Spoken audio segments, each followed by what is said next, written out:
안녕하세요. 다민족 사회를 위한 이주민 주거복합단지 계획에 대해 발표하게 될 3분만 박혜인이라고 합니다. 이제 우리나라는 다문화 다민족의 국가가 되었다고 해도 과언이 아닙니다. 국내 거주 전체 인구 중 외국인은 지난해 말 기준으로 230만 명을 넘어섰습니다. 불법 체류자를 포함하면 OECD 기준 다문화 다인종 국가에 해당합니다. 2040년 서울의 이주민은 전체 인구의 10에서 13%에 이를 것으로 예상됩니다. 이렇듯 본토를 떠나 타지에서 자신들의 규범과 관습을 유지하며 살아가는 민족 집단 또는 그 거주지를 가리키는 디아스포라가 증가하고 있는 추세입니다. 하지만 다문화 수용성은 최하위권입니다. 최근 코로나19로 인해 외국인, 특히 한국계 중국인이나 외국인 노동자에 대한 우리나라 주민들의 시선은 더욱 부정적으로 바뀌어가고 있습니다. 이를 제노포비아라고 하는데, 제노포비아란 외국인 또는 낯선 사람, 다른 문화권에서 온 사람을 혐오하고 증오하는 것이라고 합니다. 우리나라의 경우 코로나19로 인해 국내에서 일하는 외국인들에게 의무적으로 신종 코로나 바이러스 진단검사를 받도록 행정명령을 내려 외국인에 대한 차별 논란이 제기되기도 하였습니다. 또한 외국인 이주 노동자 305명을 대상으로 조사한 결과 응답자의 29.2%가 코로나19 이후 일상생활에서 차별과 혐오가 심해졌다고 응답하였습니다. 이렇듯 기존에 존재하던 외국인 혐오 현상에다가 사회적 상황까지 더해져 우리나라의 제노포비아적 사회 분위기가 더욱 심화되었다고 할 수 있습니다. 우리나라 정부는 이러한 이주민들을 위한 다양한 정책을 세우고 있지만 일시적이고 한정된 제한으로 오히려 역설적으로 그들의 고립을 심화시킨 사례도 있습니다.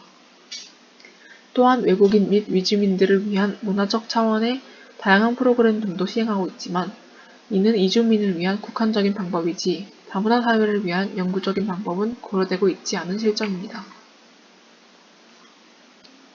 향후 서울의 이주민 증가는 기존의 계층별 분리를 심화하는 큰 요인으로 작용할 것이며 이러한 우리나라 원주민과 이주민들 사이 심리적이고 비물리적인 경계는 곧 거주지 분화와 같은 가시적이고 물리적인 단절을 불러일으킵니다. 거주지 분화는 소수 민족 집단이 주류 사회에 동화되지 않았기 때문에 발생하는 현상이며 현재 서울은 문화적 일질성보다는 주택시장의 위치에 의해 인종별 주거지 분화가 아직까지 진행되어 가고 있는 상황입니다.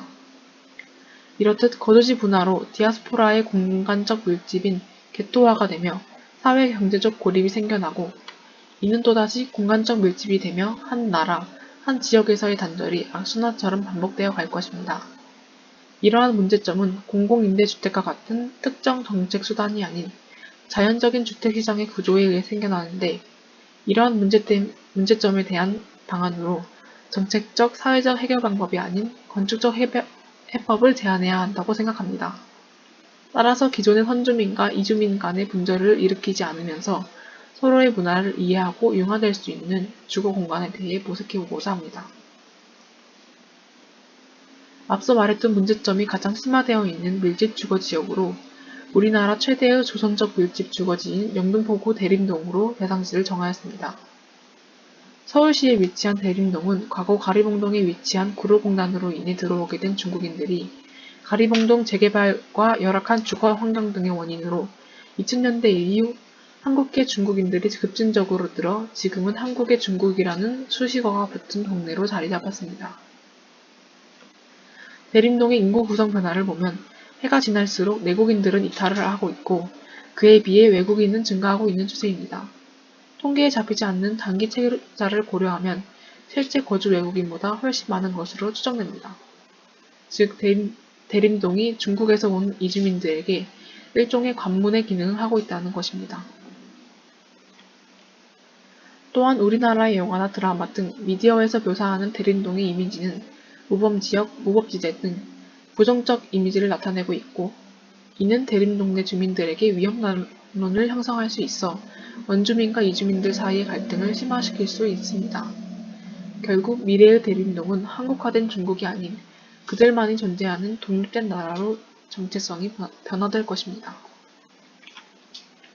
현재의 대림동에서는 이미 그 시작을 엿볼 수 있는데 대림동 주거지역은 한국인들이 주로 거주하는 아파트와 중국 국적의 이주자들이 거주하는 단독주택으로 나뉘고 사진과 같이 같은 지역 내에서 서로를 타자화하며 지리적 경계를 형성하게 되고 경관상에 가시적으로 나타나는 물리적 경계가 됩니다.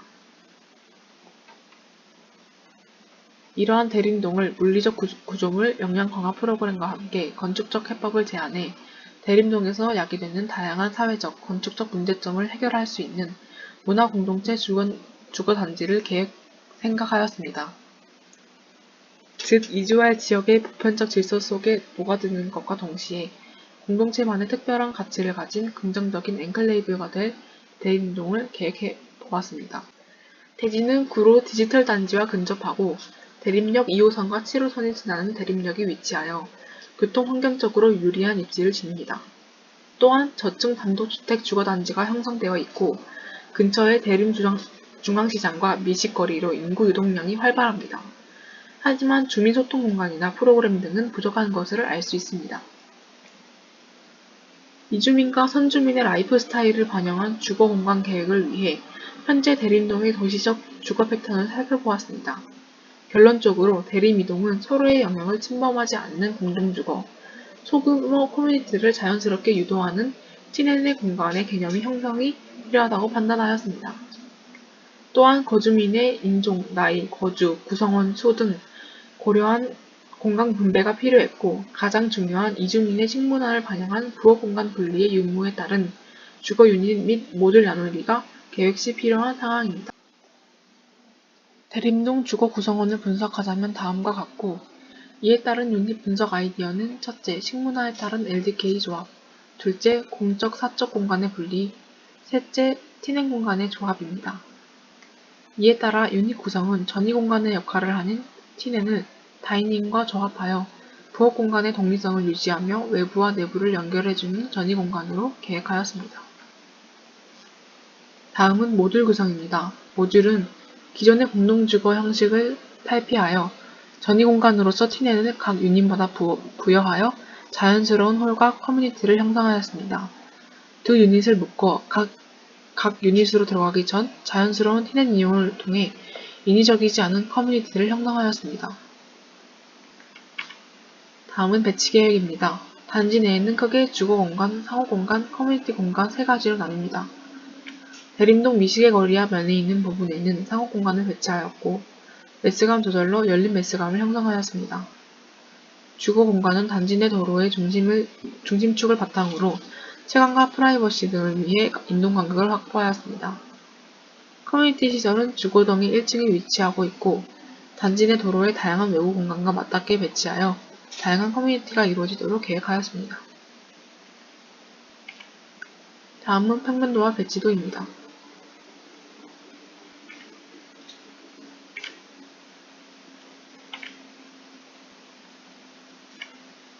감사합니다.